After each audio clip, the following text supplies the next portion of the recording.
Je vous salue de tout cœur. Vous tous qui nous écoutez, aussi loin que cette radio peut nous amener. Nous vous saluons cordialement. Dans toutes les maisons, dans tous les quartiers, dans tous les villages.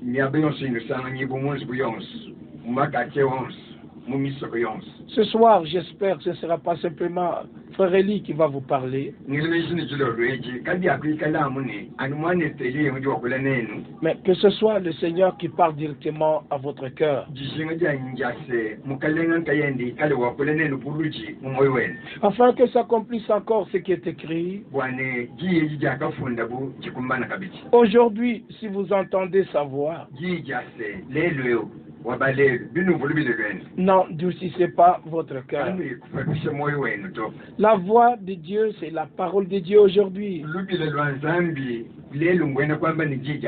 Et comme il est écrit ici dans le Nouveau Testament, dans Romains au chapitre 10, nous pouvons lire cette parole. Romains chapitre 10, au verset 17 et le verset 18. Ainsi, la foi vient de ce qu'on entend. Et ce qu'on entend doit venir de la parole de Christ.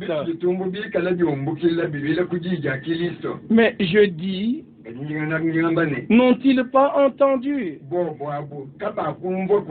Au contraire, leur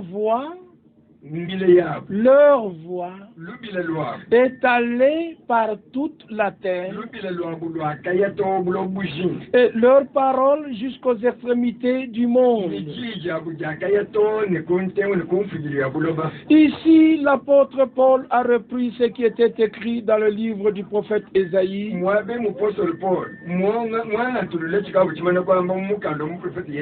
Par exemple, quand nous lisons dans Ésaïe chapitre 52,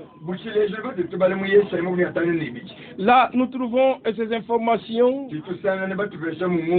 ce qui était déjà annoncé dans Ésaïe chapitre 52.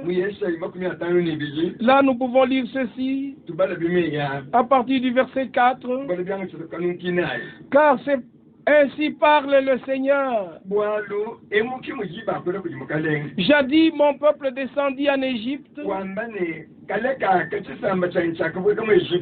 pour y séjourner. Puis l'Assyrien l'opprimant sans cause.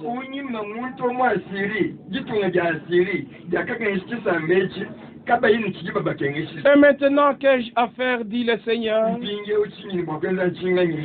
Quand mon peuple a été gratuitement enlevé, ces tyrans poussent des cris. Dit le Seigneur, et toute la durée du jour, mon nom est outragé. C'est pourquoi mon peuple connaîtra mon nom. Le peuple de Dieu doit connaître le nom de son Seigneur, le nom de son Dieu. Et dans l'Ancien Testament, Dieu s'est révélé au peuple d'Israël en tant que Yahvé. Et dans le Nouveau Testament, Yahvé s'est révélé en tant que Yahshua, Jésus.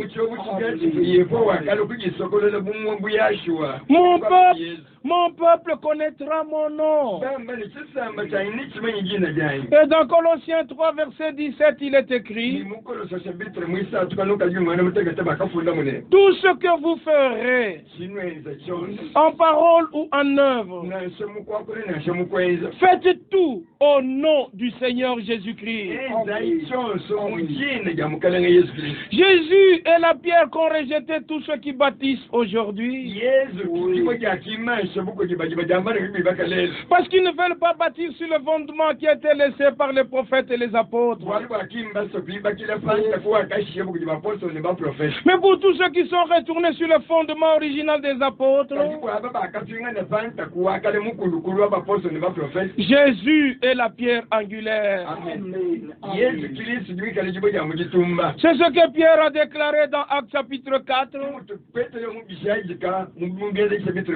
versets 10 à 12. Reprenons le passage du psaume 122, 118, verset 23. Ce jour est le jour que le Seigneur a fait. Et la pierre qu'ont rejeté ceux qui bâtissaient. Mais ce jour-là, Pierre dit, la pierre qu'ont rejeté vous qui bâtissez. Parce que ce que le psalmiste avait dit s'accomplissait déjà en ce temps-là. C'est pourquoi Pierre a dit la pierre qu'on rejetait, vous qui bâtissez. Comment vous pouvez bâtir autre chose que ce que le Seigneur lui-même est en train de bâtir? Le Seigneur nous invite à être ses collaborateurs. Comme il est écrit dans 1 Corinthiens chapitre 3, verset 9 à 11, nous sommes les ouvriers avec Dieu. Nous sommes les ouvriers avec Dieu. Travaillons avec Dieu. Et c'est Jésus qui a dit, je bâtirai mon église. Toi ne bâtis pas autre chose. Viens dans la construction du Seigneur.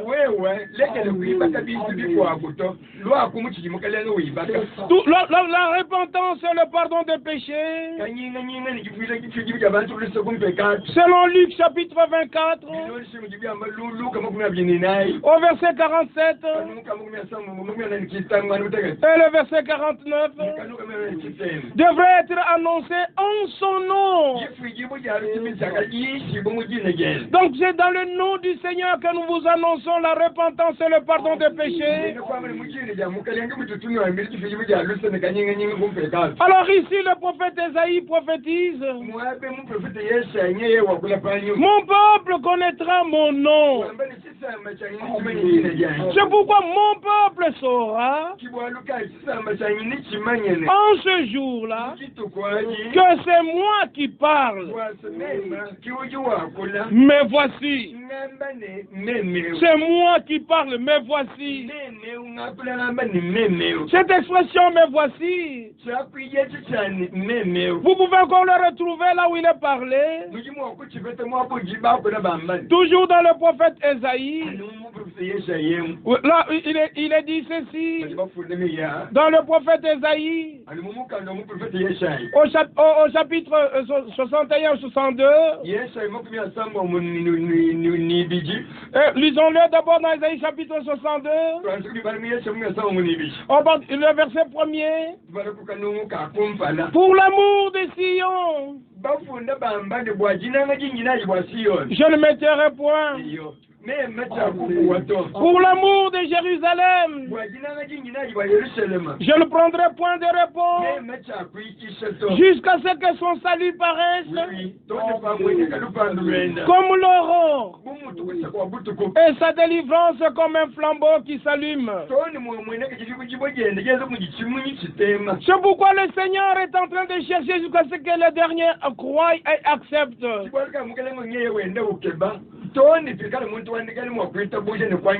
À cause de ce salut-là, il est dit dans chapitre 63, Ésaïe 63, verset 1er, qui est celui qui vient d'Édom? Qui est celui qui vient de Botsra? En vêtements rouges, en habit éclatant, et se redressant avec fierté dans la plénitude de sa force. C'est moi, qui est promis le salut, qui est le pouvoir de délivrer. Il a promis le salut et il a le pouvoir de délivrer. Chapitre 65 d'Ésaïe, au verset 1er, j'ai exaucé ceux qui ne me demandaient rien.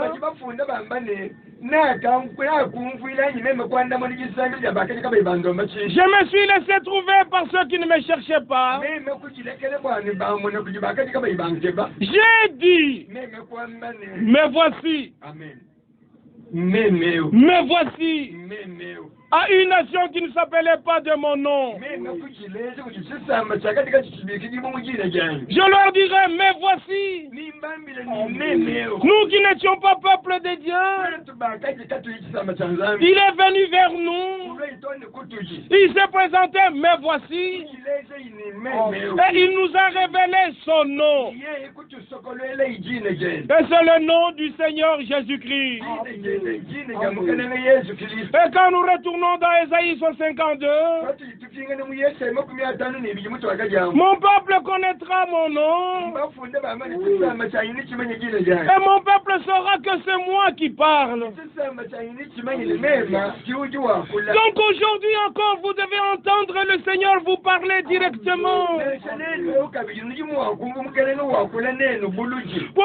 Sur base de sa parole, qui nous a laissé comme témoignage dans l'Ancien et le Nouveau Testament.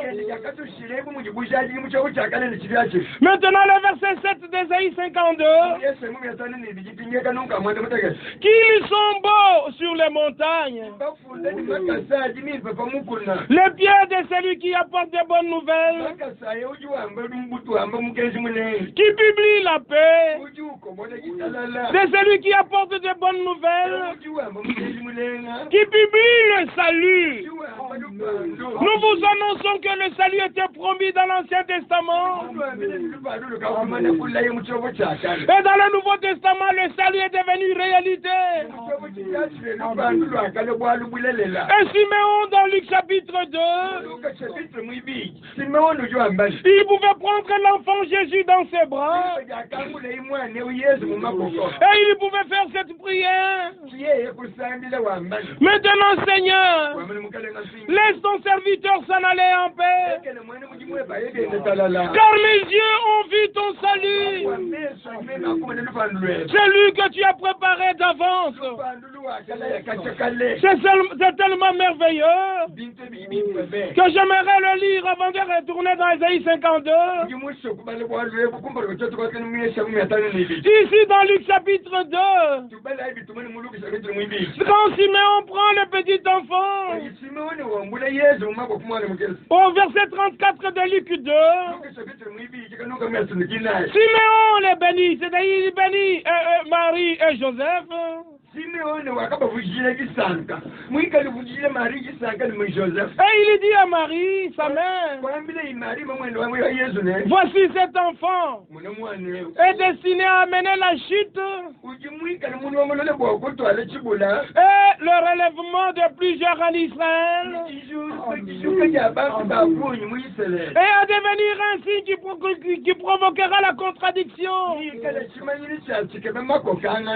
a dit cela après avoir dit au verset 28, il a reçu dans ses bras, loua Dieu et dit, maintenant, Seigneur, tu laisses ton serviteur s'en aller en paix selon ta promesse, selon la parole de ta promesse, car mes yeux ont vu ton salut, celui que tu as préparé devant tous les peuples. Ce salut-là a été matérialisé, c'était un homme.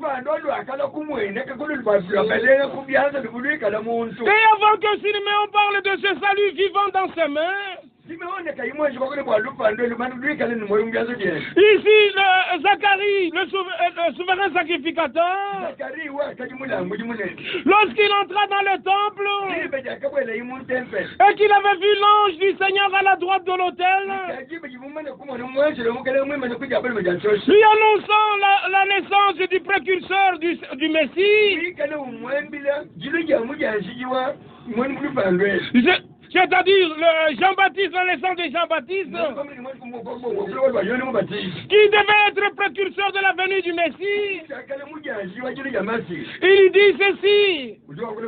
Écoutons attentivement sa prière. À partir du verset 67 de Luc 1. Luc 1, verset 67. Zacharie, son père, fut rempli du Saint-Esprit. Et il prophétisa. Une prophétie qui annonçait les choses qui doivent arriver dans le futur. Et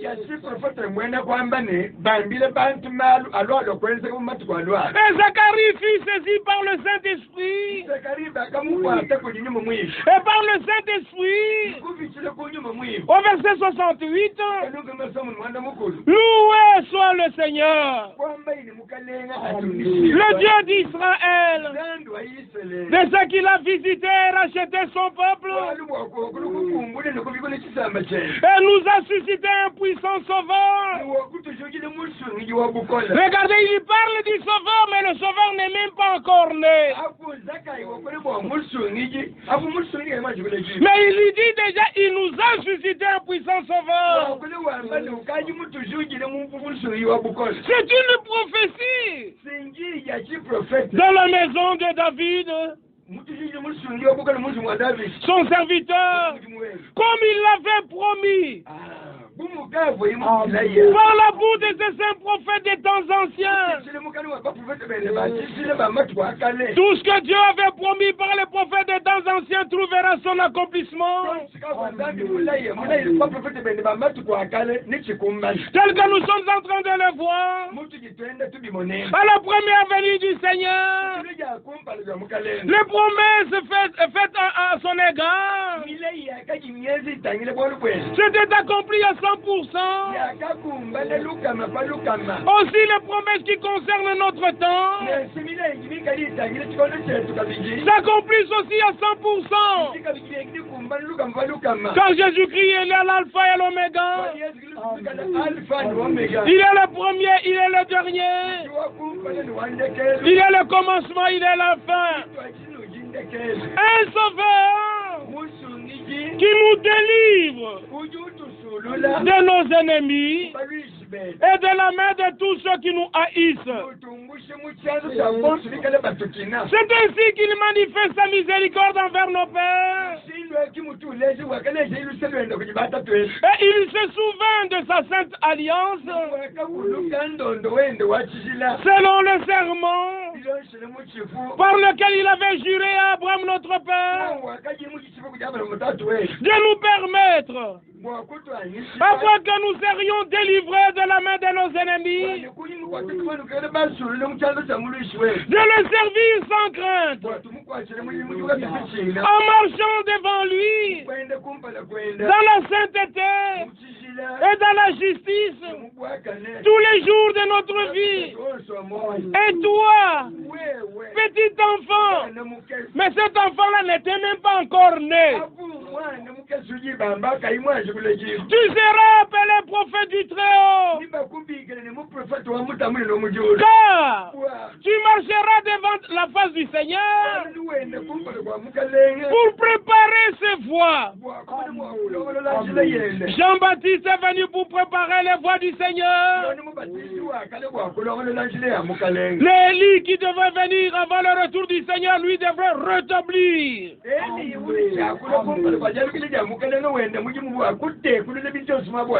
Jean-Baptiste a préparé le chemin du Seigneur. Jamais il n'est dit de Jean-Baptiste qu'il rétablira.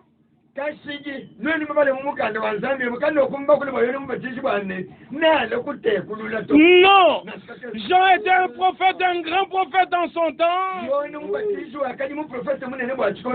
Parce qu'il devait faire le pont entre l'Ancien et le Nouveau Testament. Ainsi, il est écrit dans Luc 16, verset 16, que Jean, le prophète et la loi ont subsisté jusqu'à Jean. Parce que Jean devait faire le pont entre l'Ancien et le Nouveau Testament, afin de ramener le cœur de père à leurs enfants. Alors il est écrit au verset 76, Luc 1, verset 76,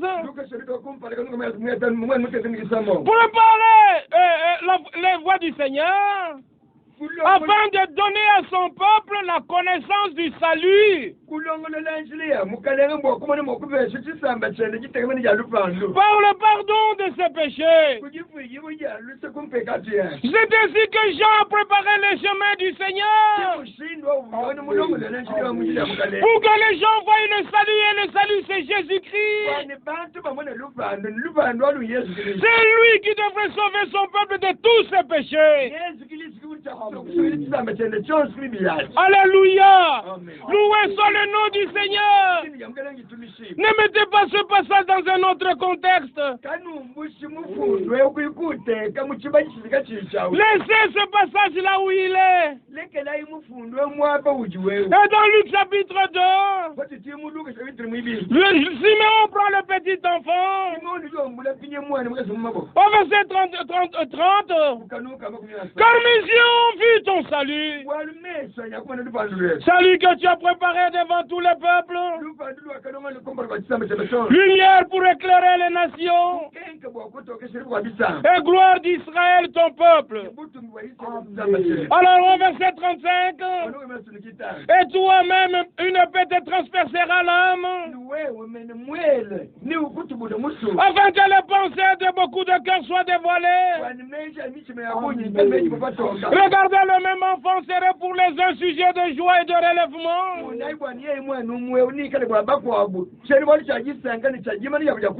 Le même enfant sera pour les autres une pierre d'achoppement.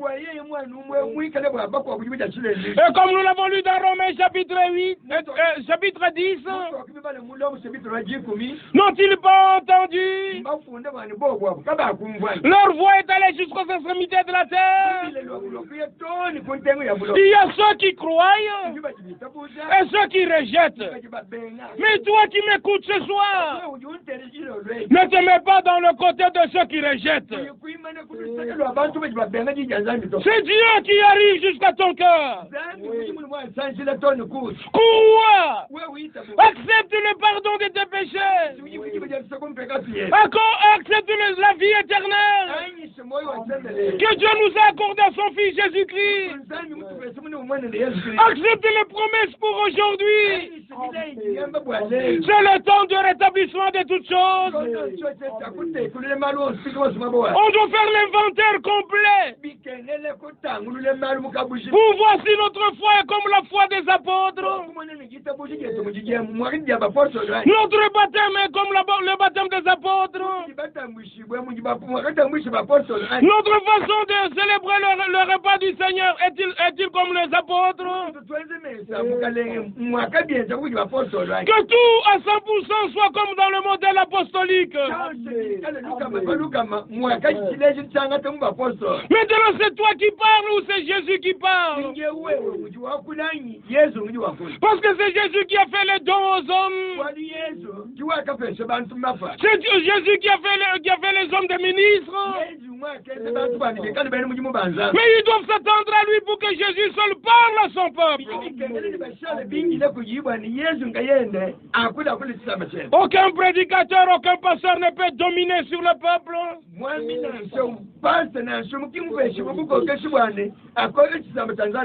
Seigneur seul doit régner et dominer notre cœur et notre vie. Alors ici, Simeon continue, il dit, au verset 32 de Luc 2, lumière pour éclairer les nations. Ce salut-là est une lumière pour éclairer les nations. Et gloire d'Israël, ton peuple. Il était poussé par l'Esprit pour qu'il puisse prononcer ces paroles prophétiques. Parce qu'il était déjà déclaré dans Ésaïe 42. Ces paroles puissantes qui se sont réalisées dans le ministère de notre Seigneur. Là, nous pouvons lire dans Ésaïe 42 ce qui est écrit ici. Ésaïe chapitre 42. Là, nous pouvons lire ceci.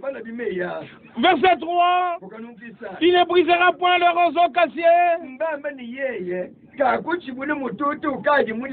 Mais pour une vraie traduction, il ne brisera pas le conduit cassé.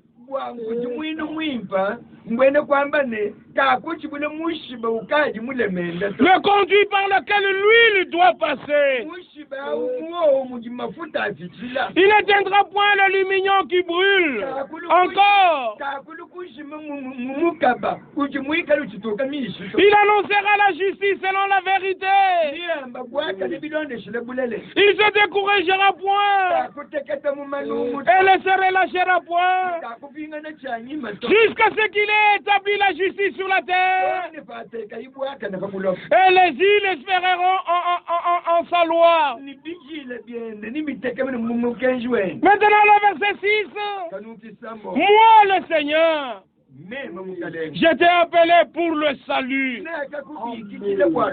Et je te prendrai par la main. Et je te garderai. Je te traiterai. Je t'établirai pour traiter alliance avec le peuple. Écoutez, pour être la lumière des nations. Il devrait être la lumière des nations. Nous lisons toujours dans Esaïe. Maintenant, cette fois-ci au chapitre 8, concernant cette lumière, il est dit au chapitre 8 d'Esaïe, là il est écrit ceci, Esaïe chapitre 8, à partir du verset 16, enveloppe cet oracle. Seule cette révélation parmi mes disciples. Il n'y a que les disciples du Seigneur qui auront la révélation du plan de Dieu. Et dans Matthieu chapitre 28, au verset 18, 19 et 20, le Seigneur ressuscité pouvait dire, tout pouvoir m'a été donné dans le ciel et sur la terre. Allez, faites de toutes les nations mes disciples. Pas les disciples des assemblées, mais les disciples du Seigneur.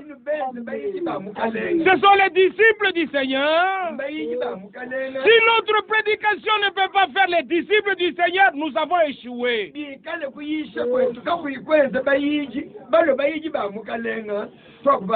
Les disciples du Seigneur, ce sont ceux qui sont appelés les frères du Seigneur. Les frères du Seigneur, ce sont ceux qui sont nés de Dieu. Et Jésus-Christ est le premier-né entre plusieurs frères. Là, vous pouvez le lire dans Matthieu chapitre 27, Matthieu chapitre 28, et dans Marc chapitre 16,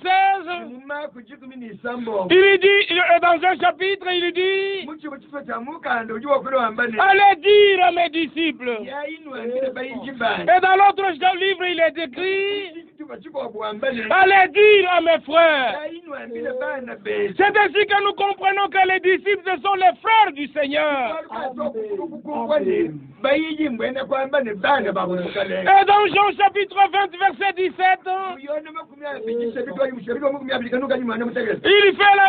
il dit, je vais vers mon Dieu et vers votre Dieu, et vers mon Père et votre Père.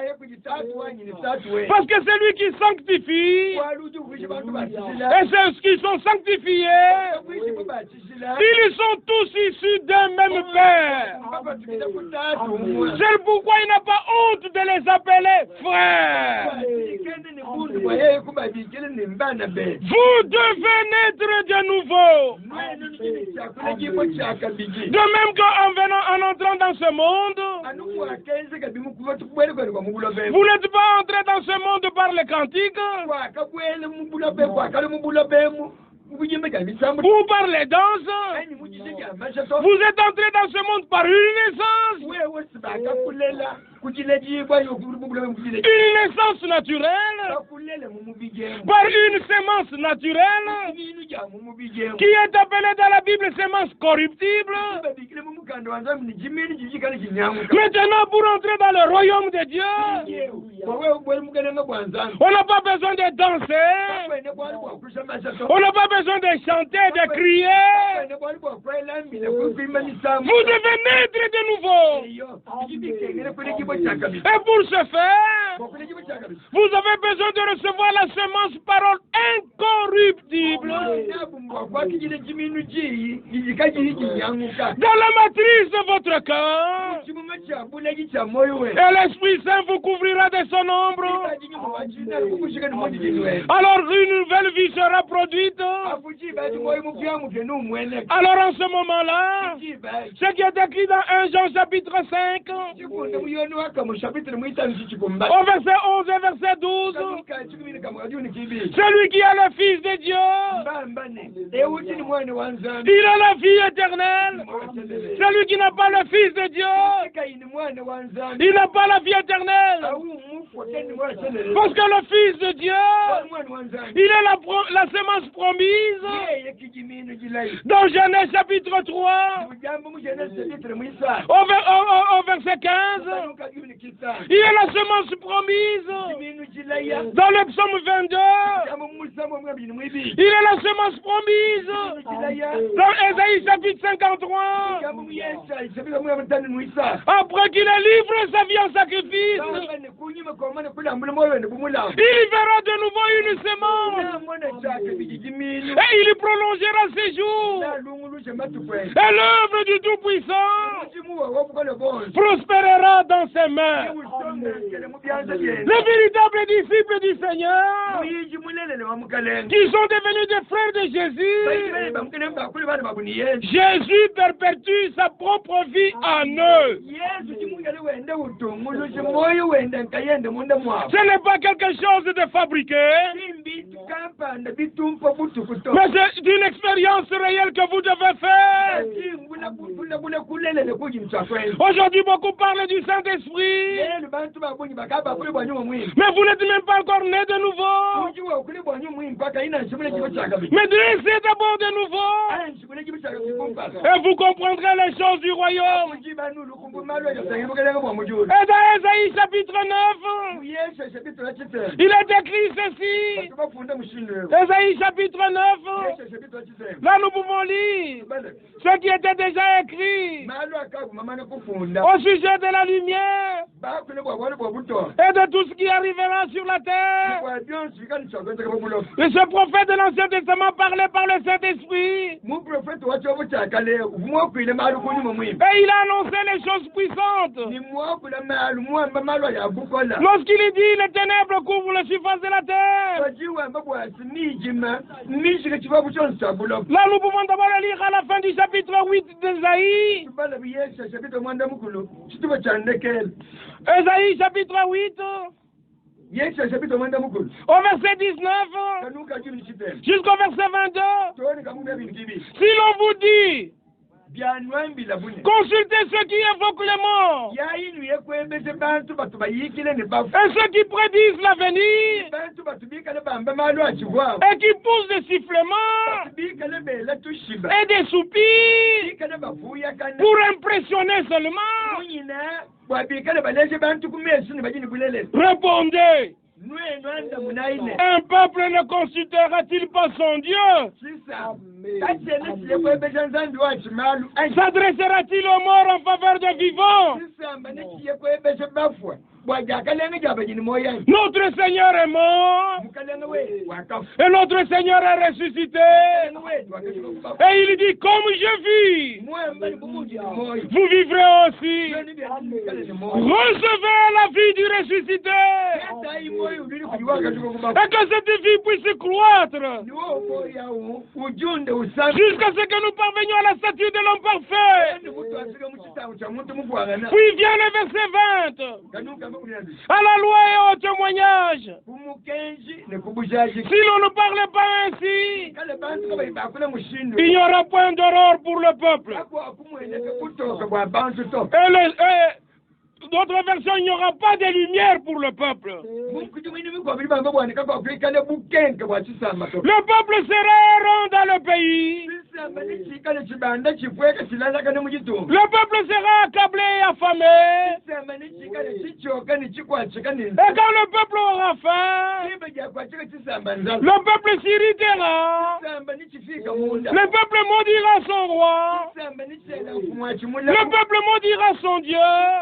Et le peuple tournera les yeux en haut. Oui, le peuple regardera vers la terre. Et voici, il n'y aura que détresse. Il n'y aura qu'obscurité. Il n'y aura que des sombres angoisses. Et le peuple sera repoussé dans des pestes ténèbres. Pendant que les ténèbres spirituelles couvrent la terre, comme cela est écrit dans Ésaïe chapitre 60, les ténèbres couvrent la surface de la terre. Au verset 2 d'Ésaïe 60, voici, les ténèbres couvrent la terre. Et l'obscurité, le peuple. Mais sur toi, le Seigneur se lève. Sur toi, la gloire du Seigneur apparaît. Je viens de le dire tout à l'heure à une autre émission. À la première création, Genèse 1, versets 3 et 4, Dieu dit que la lumière soit, et la lumière fut. Et Dieu sépara la lumière d'avec les ténèbres, afin qu'il ne puisse créer toute autre chose. Il a séparé la lumière d'avec les ténèbres. Et dans le Nouveau Testament, Jésus en tant que lumière, il devait chasser les ténèbres pour que notre commencement soit là, pour qu'un nouveau jour commence. Et aujourd'hui encore, il faut que Dieu illumine les yeux de ton cœur et que le voile tombe et que la lumière de la révélation arrive jusqu'à toi. Selon qu'il est écrit dans le psaume 119, au verset 130, la révélation de tes paroles est claire. Parce que sans la révélation, le peuple est dans les ténèbres. Et nous pouvons encore lire ce qui est écrit dans Ésaïe 49, en rapport avec la lumière. Ésaïe chapitre 49, au verset 6, ainsi parle le Seigneur. Au temps de la grâce, je t'exaucerai. Et au jour du salut, je te secouerai. Et je te garderai. Et je t'établirai pour traiter alliance avec le peuple, pour élever le pays et pour distribuer les héritages désolés. pour dire aux captifs, sortez. Et à ceux qui sont dans les ténèbres, paraissez. Et ils paraîtront sur les chemins. C'est le temps où la révélation est donnée. Parce qu'au jour de grâce, j'étais exaucé.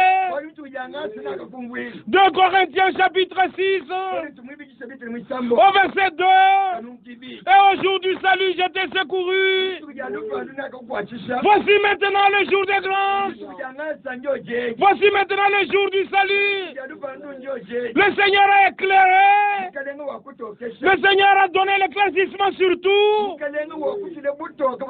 Mais malgré cela, pour les uns, l'évangile est encore voilé. Et Paul dira, si notre évangile est encore voilé, il est voilé pour ceux qui périssent. Mais pour nous qui croyons, la lumière a apparu.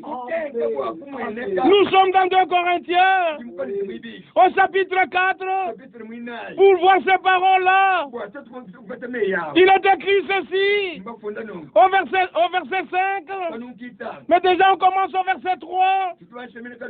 Si notre évangile est encore voilé, il est voilé pour ceux qui périssent. Il est voilé pour les incrédules. C'est pourquoi ne résiste pas. Crois d'abord. Quand Dieu voit ta foi, c'est alors qu'il t'illumine. Il te donne la révélation. Il te donne la compréhension. Tu te réjouiras. Et tu donneras raison à Dieu. Il a tout fait pour nous. Et au verset 4, pour les incrédules, l'évangile est encore volé. Parce que le Dieu de ce siècle a aveuglé l'intelligence afin qu'il ne puisse pas briller la splendeur de l'évangile de la gloire de Christ.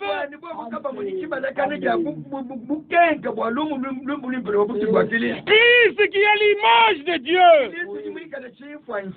et qui veut aussi nous amener à la même image selon le plan de Dieu. Romains chapitre 8 au verset 29, là l'écriture est claire. Ceux qu'il a connus d'avance, il les a prédestinés à être semblables à l'image de son Fils, afin que son Fils soit le premier-né de beaucoup de frères.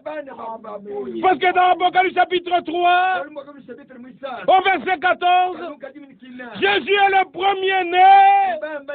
Il est le commencement de la création de Dieu. C'est la nouvelle création.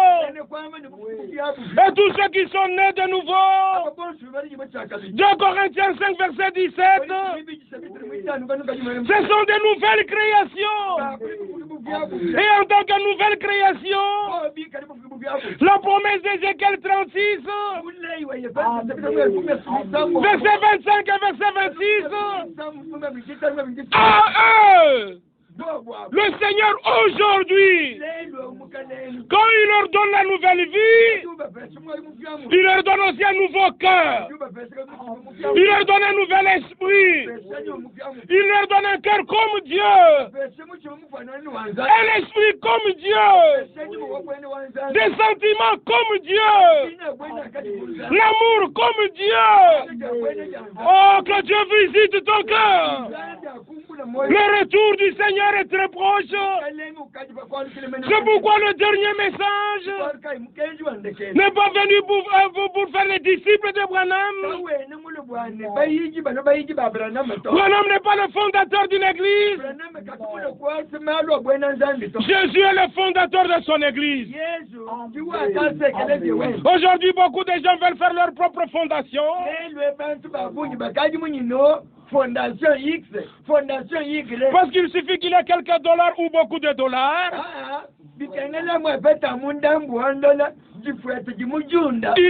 il fait sa fondation.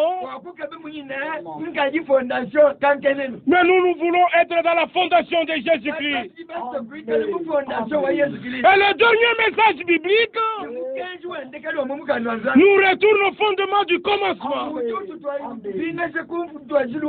Nous avons un seul chef, c'est Jésus-Christ, qui est la tête du corps de l'Église. Tout le message que William Branham a prêché nous ramène aux Écritures.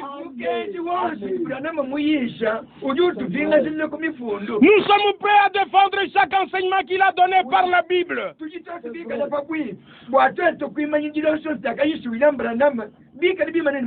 Branham est mort le 24 décembre 1965. Mais le Seigneur ressuscité pouvait dire à Jean dans Apocalypse chapitre 1, j'étais mort, je suis vivant au siècle des siècles.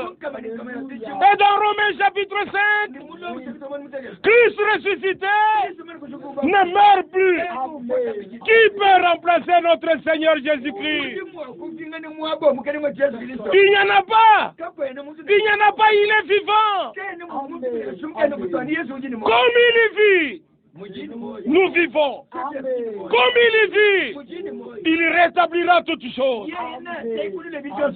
Tout soi-disant message qui ne nous ramène pas à la Bible n'est pas le message.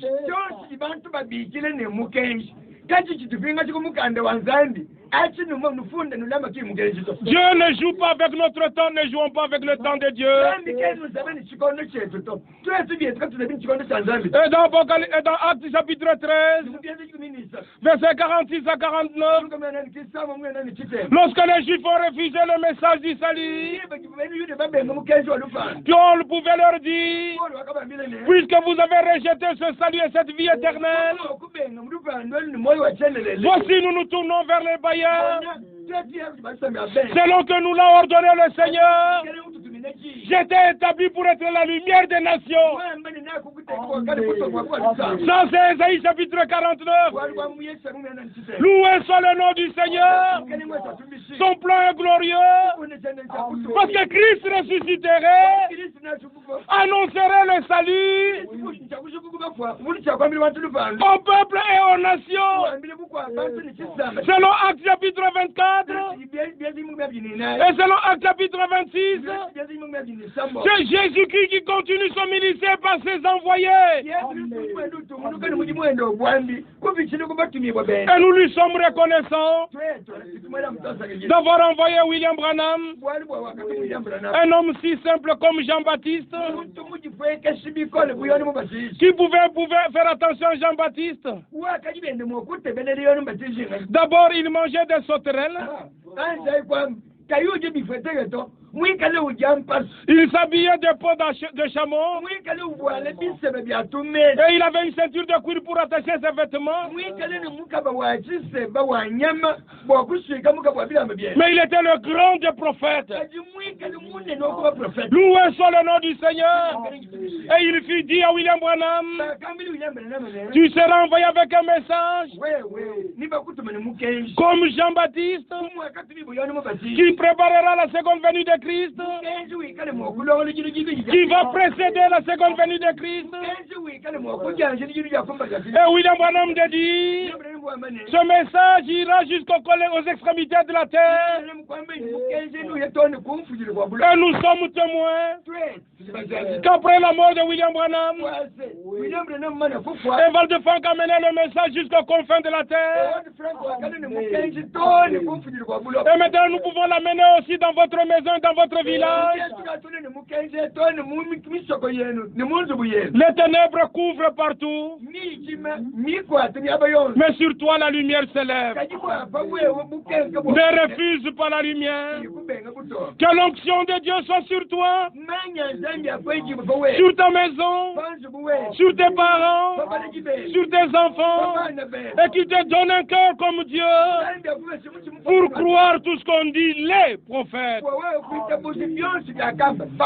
Sois prêt pour le grand jour du retour de Jésus. Il vient bientôt. Maranatha. Qu'il vous bénisse tous. Au nom de Jésus-Christ. Amen.